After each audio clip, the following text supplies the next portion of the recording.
Good day, everyone. I am Tresha May Enoch, and I'm going to discuss the figure of speech and poetic devices. Figure of speech and poetic devices are tools that writers use to create a more impactful and engaging experience for the reader. They add layers of meaning, evoke emotions, and create a lasting impression.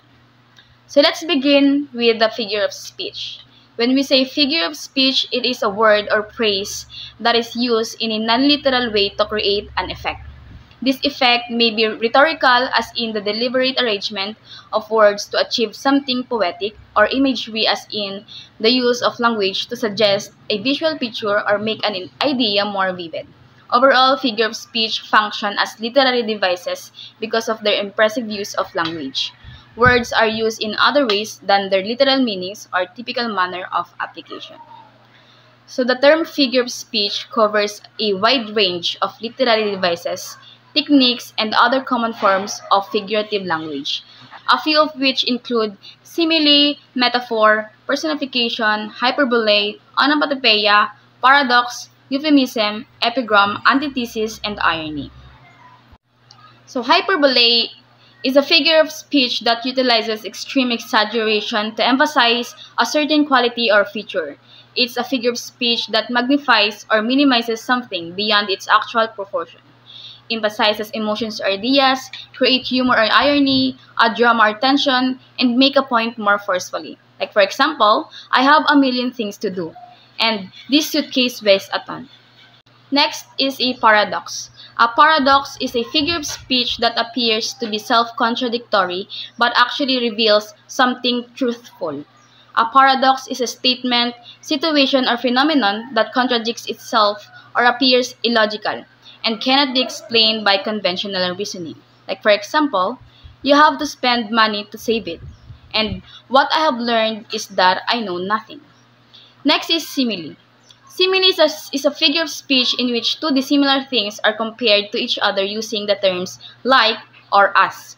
It explicitly makes a comparison between two different objects, ideas, or concepts. It compares two dissimilar things, highlights similarities, and creates vivid imagery. Like for example, she's as pretty as a picture, and I'm pleased as punch. So the next one is metaphor. A metaphor is a figure of speech that compares two different things without the use of the terms like or as.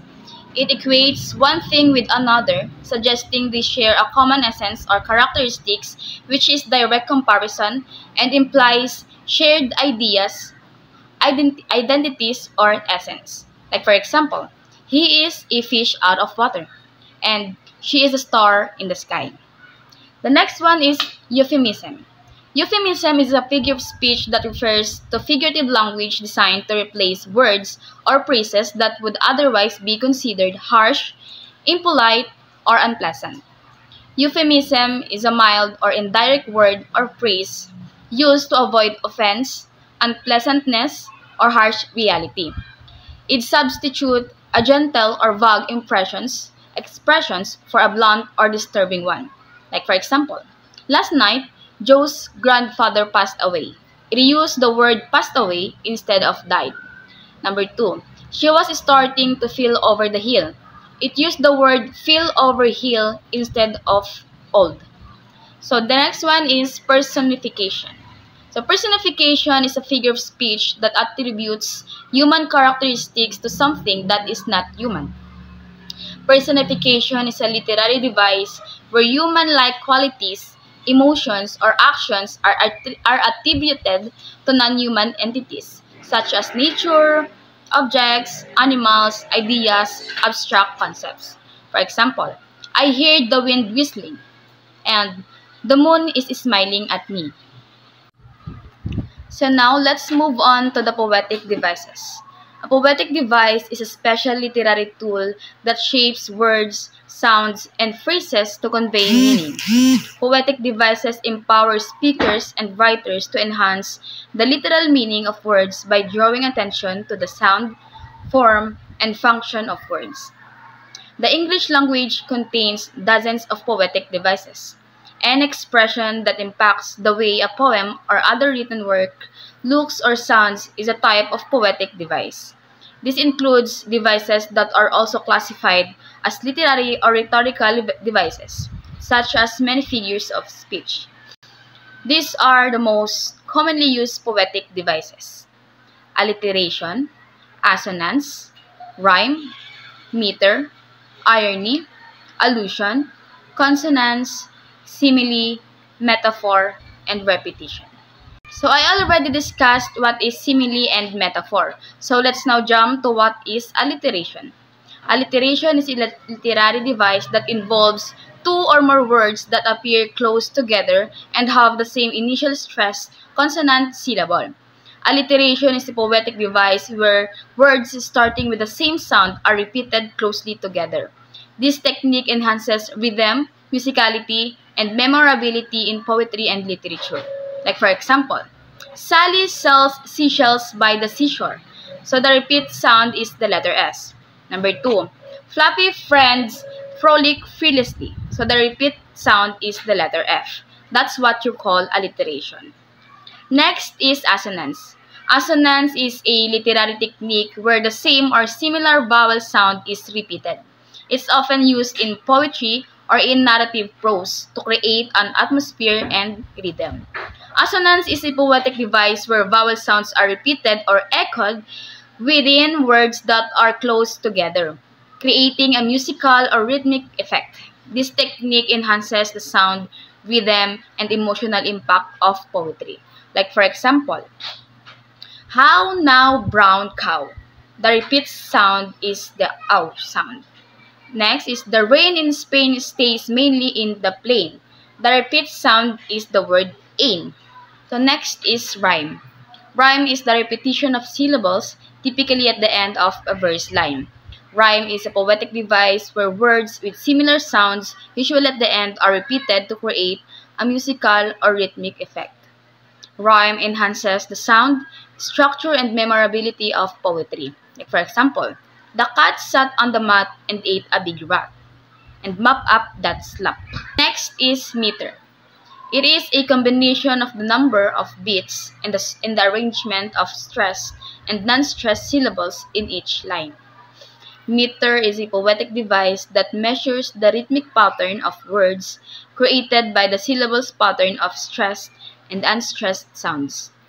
It enhances the musicality, structure, and emotional impact of poetry. And as you can see here, we have the meter patterns. Monometer for 1 foot per line. Dimeter for 2 feet per line. Trimeter, 3 feet per line.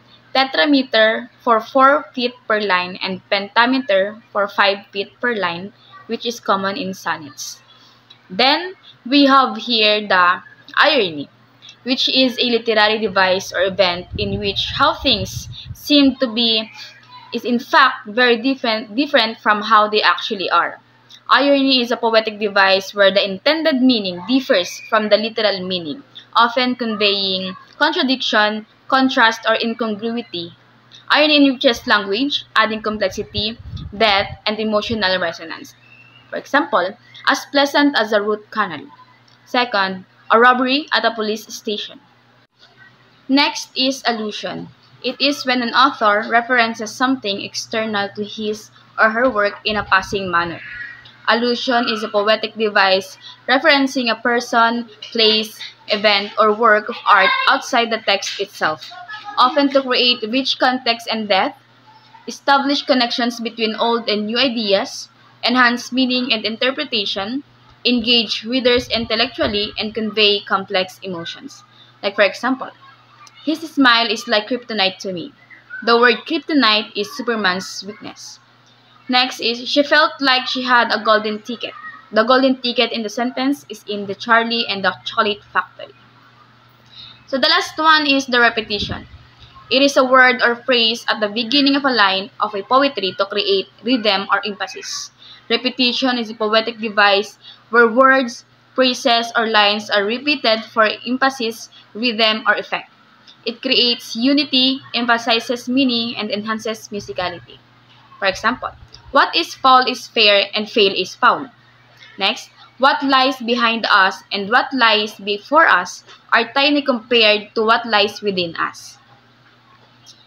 In conclusion, figures of speech and poetic devices are tools that writers use to make their writing more interesting and expressive. They help create vivid images, convey emotions effectively, and make the language more engaging. Overall, they add depth and beauty to the words used in poetry and literature. By understanding these figures of speech and poetic devices, you can better appreciate the artistry of language and power of words to evoke emotions, create images, and convey complex ideas. That's all my report. Thank you for listening.